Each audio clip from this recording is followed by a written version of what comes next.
皆さんこんにちは。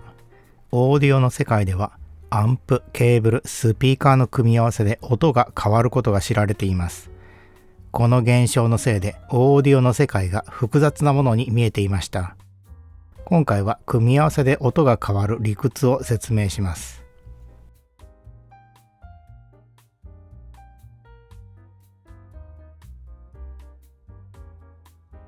こちらはアンプとスピーカーを接続した様子です。音量を正確に合わせた上で、アンプやケーブルを取り替えるとスピーカーから出る音が実際に変わることがあります。そこでアンプだけ変えて変わったんだから、アンプには音の違いがある。ケーブルだけ変えたんだからケーブルの音だと考えてしまいがちですが、間違いです。アンプやケーブル単体に固有の音色はありません。このような機器をつないだ時だけに現れる音のことを見かけの音と呼んでいます。この現象を理解するためには少しだけ電気の理屈を知る必要があります。スピーカーから出る音はスピーカー端子のところで観測される電圧波形で決まります。アンプやケーブルを変えた時にここの電圧波形が変化しなければ音は変わりません。例えばアンプが 1V 出した時にスピーカー端子のところが 1V であれば同じ音です。実際のアンプ、ケーブル、スピーカーにはインピーダンスがあります。アンプの出力インピーダンスが高いと、アンプの電圧がスピーカーのインピーダンスで分圧されて 1V より小さくなります。これを抵抗分圧と言います。真空管アンプは出力インピーダンスが高いので、抵抗分圧が起きてスピーカーのインピダンスカーブでイコライジングされます。これが真空管アンプに変えると音が変わる理由でした。ケーブルでも同じことが起こります。音に関係するインピーダンスはアンプとケーブルの合計になりますから、どっちを変えても音が変わります。つまりアンプとスピーカーをケーブルでつなぐと抵抗分圧によって見かけの音が発生して、それが音の違いとして聞こえるというわけです。このことを知らないとアンプには音の違いがある、ケーブルにはケーブルの音があると思い込んで終わりのない試行錯誤をする羽目になります。アンプやケーブル単体に固有の音色はないことに注意してください。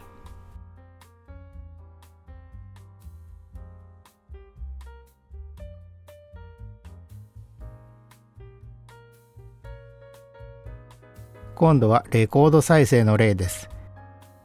MM 型のカートリッジがフォノケーブルでフォノイコライザーと接続されています。カートリッジの出力インピダンスはとても高い値です。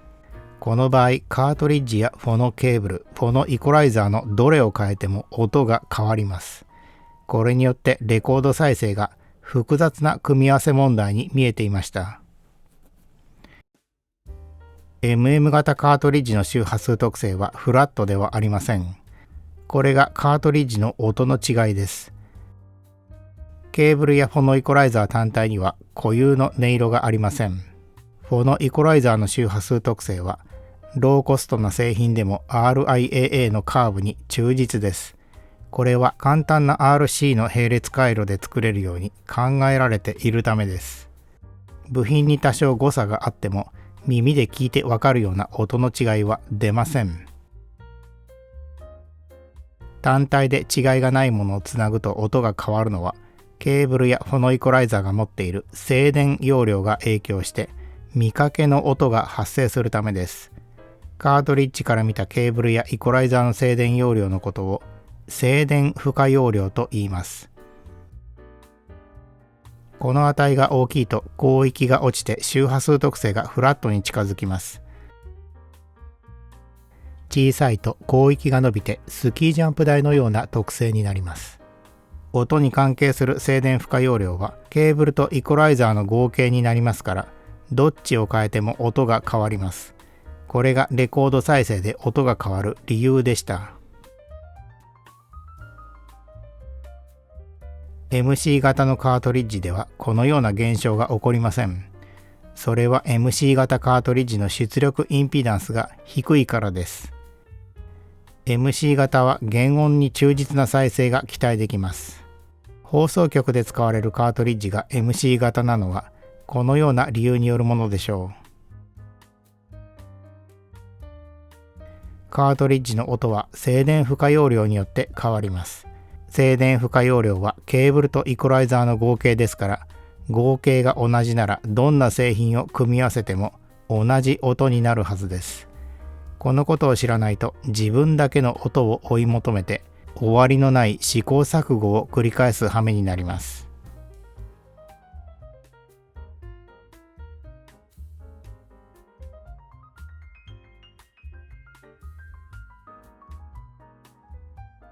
こちらは CD プレイヤーをアンプとつないだ図です。CD プレイヤーの出力インピダンスは一般的に低い値です。アンプの入力インピダンスはそれより数十倍高い固定の値です。この場合、見かけの音は発生しません。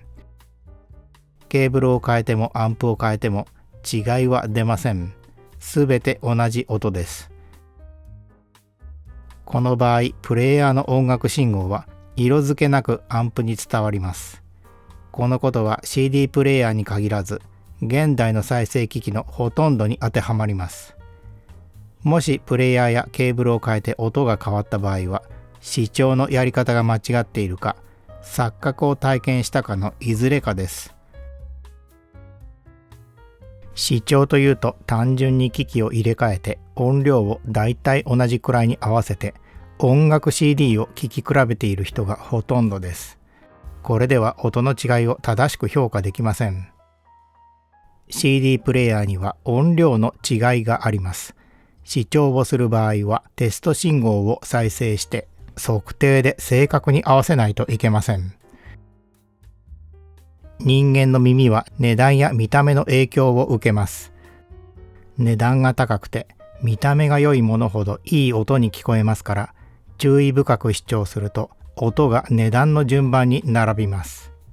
これが錯覚です。そんなことはない。人間の耳は計測できない音の違いを聞き分ける能力があると思う方は、このチャンネルのブラインドテストにトライしてみてください。組み合わせで音が変わるのは何かと厄介です。組み合わせによる音の変化を回避したい人は、出力インピダンスの小さい機器を選ぶといいでしょう。出力インピダンスが低いものほど組み合わせの影響を受けません。出力インピダンスはオーディオ機器を選ぶ上で第一に注目すべき重要なスペックです。ご視聴ありがとうございました。